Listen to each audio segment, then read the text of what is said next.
Eklavya YouTube channel में आप सभी का स्वागत है।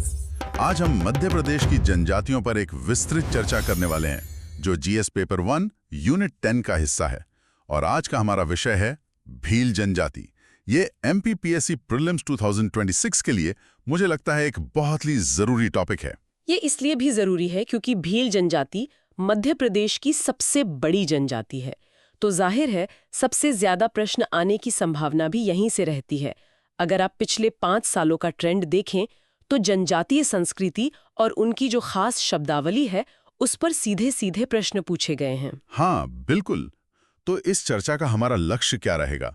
हम कोशिश करेंगे कि भील जनजाति से जुड़ी जो उपजातियां हैं या उनकी कृषि पद्धतियां जैसे चिमटा और दजिया और उनकी जो विश्व प्रसिद्ध पितौरा कला है, इन सब पर ध्यान केंद्रित करें। तो चलिए इस विषय की गहराई में उतरते हैं। सबसे पहले ये समझते हैं कि भील शब्द ये आया कहाँ से। देखिए, इसकी उत्पत्ति द्रविड़ भाषा के एक शब्द वील या बिलू से हुई है, जिसका शाब्दिक अर्थ है धनुष। धनुष? जी, धनुष। अच्छा, तो ये धनुष से जुड़ा हुआ है। हाँ, और यहाँ एक और दिलचस्प बात है। कुछ लोग इसकी उत्पत्ति संस्कृत के भेद शब्द से भी मानते हैं। भिद? हाँ, भेद, जिसका मतलब होता है भेदना या निशाना लगाना। तो ये दोनों ही बातें सीधे तौर पर भीलों की तीरंदाजी की जो असाधारण कला है उसको दर्शाती हैं। सही बात है। और अगर इनके मूल निवास स्थान की बात करें तो वो राजस्थान का कुशलगढ़ क्षेत्र माना जाता है ना? जी बिल्कुल। जनसंख्या के लिहाज से भील जनजाति मध्य प्रदेश की सबसे बड़ी जनजाति है। मुझे याद है इस पर MPPSC प्री 2020 में एक सवाल भी आया था। हाँ, आया था। 2011 की जनगणना के अनुसार ये राज्य की कुल अनुसूचित जनजाति यानी ST जनसंख्या का आप समझिए 1/3 से भी ज्यादा है। 1/3 से भी ज्यादा की तो बहुत बड़ा आंकड़ा है। बहुत बड़ा। और इनका विस्तार सिर्फ मध्य प्रदेश तक ही नहीं है, ये गुजरात, राजस्थान और महाराष्ट्र में भी पाए जाते हैं। पर मध्य प्रदेश में ये मुख्य रूप से पश्चिमी क्षेत्र में केंद्रित हैं, मतलब झाबुआ, अलीराजपुर, खरगोन, बड़वानी और धार जैसे जिलों में। और एक महत्वपूर्ण तथ्य ये भी है कि मध्य प्रदेश में भीलों की सबसे ज्यादा जनसंख्या धार जिले में है। जी। चलिए अब जरा इनकी शारीरिक विशेषताओं और भाषा पर भी एक नजर डालते हैं। कहते हैं कि भील जनजाति के लोग गहरे रंग, मध्यम कद और सुगठित शरीर वाले होते हैं। इनकी बड़ी आंखें, चौड़े माथे और घुंघराले बाल इनकी खास पहचान है। हाँ, और ऐसा भी माना जाता है कि अन्य जनजातियों की तुलना में भील स्त्री पुरुष ज्यादा सुंदर होते हैं। अच्छा। और इनकी अपनी एक भाषा है, भीली। इस भाषा में आपको राजस्थानी, मालवी और गुजराती शब्दों का एक मिश्रण देखने को मिलेगा। ये उनकी जो समृद्ध मौखिक परंपरा है उसका एक बहुत बड़ा हिस्सा है, जो पीढ़ी दर पीढ़ी चली आ रही है। ठीक है। अब भील समाज मतलब ये कोई एक समूह तो है नहीं, ये कई उपजातियों में बटा हुआ है। हाँ बिल्कुल। इनमें जो प्रमुख हैं वो हैं भिलाला, बरेला, पटेलिया, रथियास और बेगस। और इन सभी उपजातियों में एक सामाजिक पदक्रम, एक सोशल हायरार्की भी पाई जाती है। जी, और इनमें भिलाला सबसे बड़ी और प्रमुख उपजाति मानी जाती है। भिलाला? तो जैसा कि आपने बताया, ये भीलों की सबसे बड़ी उपजाति है। ये स्वयं को महाराणा प्रताप का वंशज मानते हैं। ये बात बहुत दिलचस्प है ना? और एक और विशिष्ट वर्ग है तड़वी भील। तड़वी भील? हाँ, ऐसा माना जाता है कि मुगल शासक औरंगजेब के समय में जिन भीलों ने इस्लाम धर्म अपना लिया वे तड़वी भील कहलाए। अच्छा। और आज भी वे अपनी एक खास पहचान रखते हैं। अब आते हैं इनके आवास पर। यहाँ कुछ खास शब्दावली हैं। कहते हैं कि इनके घर ऊंची जगहों पर और बिखरे हुए होते हैं। जी, बिखरे हुए, 2 घरों के बीच काफी दूरी होती है। तो यहाँ कुछ महत्वपूर्ण शब्द हैं जिन्हें याद रखना जरूरी है। जैसे भीलों के गांव को पाल कहा जाता है। हाँ, पाल। और उनके घर को कू कहते हैं। कू? जी, कू। और जब 2 से ज्यादा झोपड़ियां एक समूह में होती हैं तो उसे फालिया कहा जाता है। पालिया, पाल, कू और फालिया। ठीक है। और इनके घर आयताकार होते हैं और लकड़ी, बांस, मिट्टी इन सब से बने होते हैं। जी, और खपरेल से। भील जनजाति मुख्य रूप से एक कृषक जनजाति है। इस पर जहां तक मुझे याद है MPPSC प्री 2022 में प्रश्न भी आया था। हाँ, आया था। ये वनों को जलाकर जो स्थानांतरित कृषि है, जिसे शिफ्टेड एग्रीकल्चर कहते हैं, वो करते हैं। और इनकी कृषि पद्धतियों के भी विशेष नाम है। बिल्कुल। पहाड़ी क्षेत्रों में जो खेती की जाती है वो चिमटा कहलाती है। चिमटा। और वहीं मैदानी क्षेत्रों में वनों को काटकर की जाने वाली कृषि को दजिया कहते हैं। हाँ। वो अपनी भाषा में इसे दाह दिया भी कहते हैं, मतलब जला दिया। अच्छा, दाह दिया से दजिया बना। और एक बहुत ही सुंदर परंपरा है हलमा। हलमा, ये कृषि कार्यों में सामूहिक सहयोग को दर्शाती है। एक बहुत ही अद्भुत परंपरा है ये।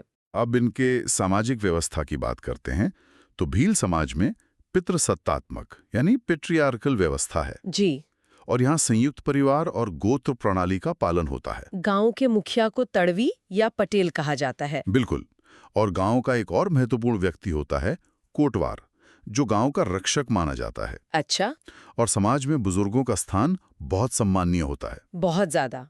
विवाह के लिए अपने गोत्र से बाहर शादी करने का जो नियम है एक्सोगेमी, उसका सख्ती से पालन किया जाता है। जी, ये बहुत जरूरी नियम है उनके लिए। विवाह प्रस्ताव के लिए जो व्यक्ति मध्यस्थता करता है उसे भांजगड़िया कहते हैं। ये शब्द बड़ा यूनिक है। हाँ, भांजगड़िया। और इनमें कई तरह के विवाह प्रचलित हैं। जैसे प्रमुख विवाह प्रकार हैं भगोरिया विवाह, गोल गधेड़ों जिसे परीक्षा विवाह भी कहते हैं, सेवा विवाह और विनिमय विवाह यानी एक्सचेंज मैरिज। और परंपरा के अनुसार लड़का पक्ष लड़की पक्ष को विवाह का प्रस्ताव भेजता है। जी, हमेशा। यहाँ दापा नाम की एक प्रथा का जिक्र करना भी जरूरी है। हाँ, दापा, ये एक तरह का वधू मूल्य यानी ब्राइड प्राइस है, जो विवाह में वर पक्ष द्वारा वधू पक्ष को दिया जाता है। लेकिन ये प्रथा कई बार आर्थिक बोझ का कारण भी बन जाती होगी। बिल्कुल बन जाती है। और इसी समस्या को दूर करने के लिए झाबुआ जिले में प्रशासन द्वारा साथीदार अभियान शुरू किया गया था। साथीदार अभियान। जी, जिसका उद्देश्य दापा प्रथा को समाप्त करना था। ये एक बहुत महत्वपूर्ण सुधारवादी कदम था। अब बात करते हैं धार्मिक जीवन और पर्व की। भीलों का धर्म आत्मावादी यानी एनिमिस्टिक विश्वासों पर आधारित है। हाँ, और इनके प्रमुख देवता राजपंथा और भीलड़ बाबा हैं। इस पर MPPSC प्री 2021 में सवाल पूछा भी गया था। अच्छा, ये आ चुका है। जी, वे नाग यानी सर्प की पूजा करते हैं और घोड़े के प्रति उनकी विशेष श्रद्धा होती है। वो उसे एक पवित्र पशु मानते हैं। और इनका सबसे प्रसिद्ध पर्व है भगोरिया हाट। भगोरिया हाट ये होली के अवसर पर फागुन के महीने में आयोजित होता है। हाँ, झाबुआ और अलीराजपुर में लगता है। हाँ, और इसका आर्थिक, सामाजिक और सांस्कृतिक महत्व तो बहुत ही ज्यादा है। बहुत ज्यादा। अब बात करते हैं विश्व प्रसिद्ध पिथौरा चित्रकला की। ये मुख्य रूप से जोबर्ट और अलीराजपुर क्षेत्र की कला है। ये चित्रकारी घर की दीवारों पर तब की जाती है जब कोई मन्नत पूरी होती है या नवई पर्व के अवसर पर।